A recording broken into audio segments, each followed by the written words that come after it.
I was born on Columbus Avenue, which I think was Lower Roxbury then before it was named the South End. I then my family moved to Judson Street, which is where I live today. I've been there for over 30 years, and my life has kind of groomed me for civic engagement. My parents were highly involved, had me highly involved at a young age, where I was a member of the Dudley Street Neighborhood Initiative at the age of 15, planning community centers, learning how to envision what we wanted for our neighborhood. So I think that's probably where the seed was started to really be watered for me in my civic life day to day. Fast forward a little bit, and I'm in my early 20s, just learning the neighborhood, understanding what's going on as a young adult.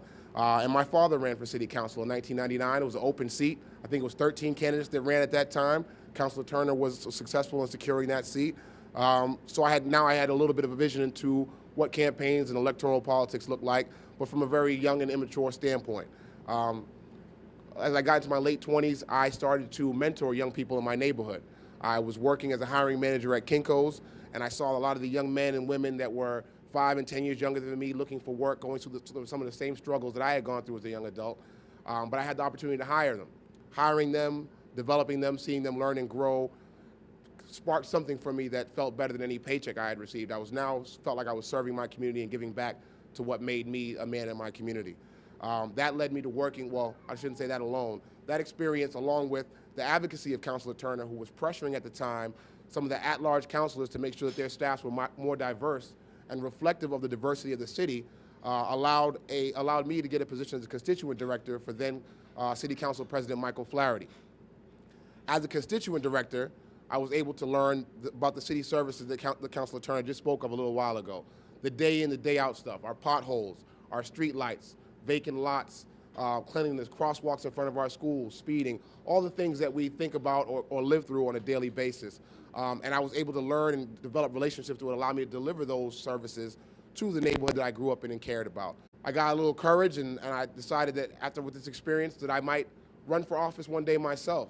And in 2007, I ran for city council against Councilor Chuck Turner. And as a young upstart, I was soundly defeated, as a young upstart should, against a veteran of civil rights and civic engagement in the neighborhood. But I was determined to continue to build on the energy that I started to spread. So 2009, I ran for office again, closed the gap a little bit, but not quite enough to be successful, but continued to learn, not only from being in these races, but consistently and continuously being engaged. Through that engagement, I had built in some name recognition. People started to understand the work that I was doing and the commitment I really had for the community. 2010, Marie St. Fleur retired from the House of Representatives, the Mass House of Representatives. The seat was then open. I was encouraged by a lot of neighbors and residents and friends to run for that seat.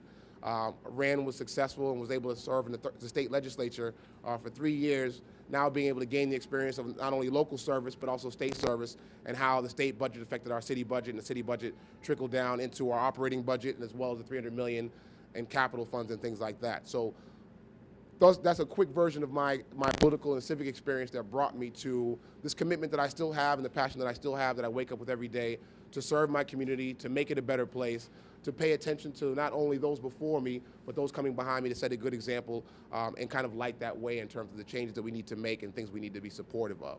So I want to pause there because I feel like I gave you a lot.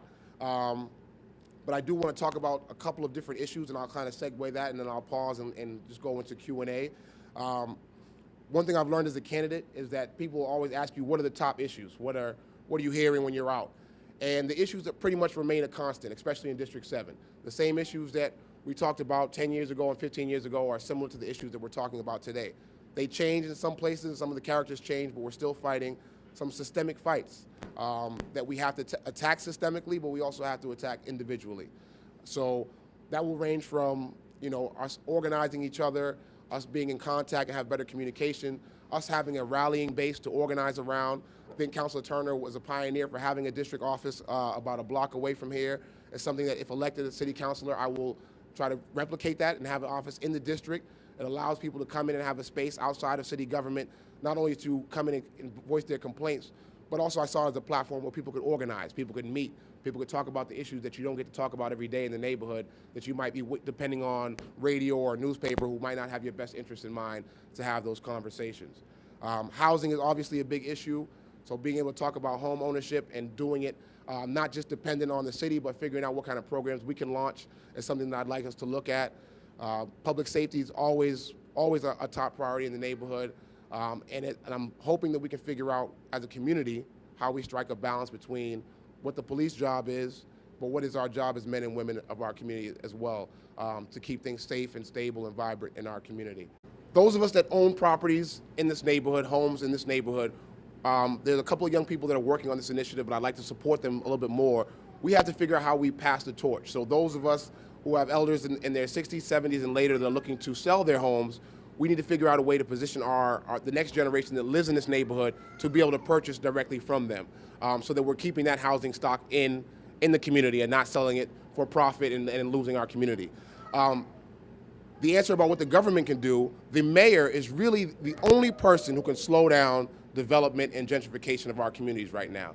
So that's not to say that we don't have a responsibility, because as elected officials, as a city councilor, district, and at large, and residents, we have to then put the pressure on the mayor to make our demands and our asks heard, which means that together, collectively, we need to say to him, we know the affordability guidelines are federal, and I think they're at $74,000 for a family of 4, which is far above what we can afford in this neighborhood if you do the census results.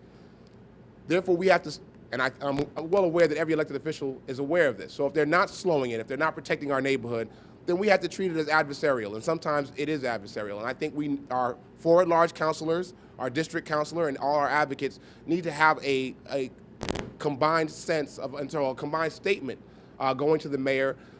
I don't know if he'll give us a moratorium, but I think we need to figure out what the assessment is of housing stock we have now, what our baseline is, and figure out how many units are going to be developed, and stop letting them get away with using the term affordable and actually define what those limits are. So if it's for 45,000, 50,000, and figure out what we need and fill in those gaps. So I think it's a we, and it's what we need to do as community for ourselves in economic empowerment, and it's what we need to hold government accountable for, so that they're not becoming an enemy and pricing us out of our own neighborhood through the development. Thank you for that question. And there are other tools. Through my work through DSNI, there are land trusts, and there are other tools that can preserve community that I think are out there. Chinatown is starting to use them. Roxbury has a land trust, and we need to figure out how to educate other residents and expand those. I would like to ask everybody to stay involved, research your candidates, listen to them. I think the majority of them have a great heart and have good plans for the district. I would ask you to just listen to our plans. There's a difference between something that you want to do and knowing how you're going to get there and having a path. And I think that'll separate some of us as we move forward. But please stay engaged, get your neighbors engaged, get everybody involved. Like Councilor Turner said, it is one of the most important things to do is for us to show up and vote. The numbers bear it out. The neighborhoods that vote at a higher rate get a lot more resources, have a lot more power, and I'd like District 7 to be one of those. So I hope you'll consider me for September 26th, and then on to the final. I'll leave some literature here, and I want to thank you all for your time and concern. Thank you.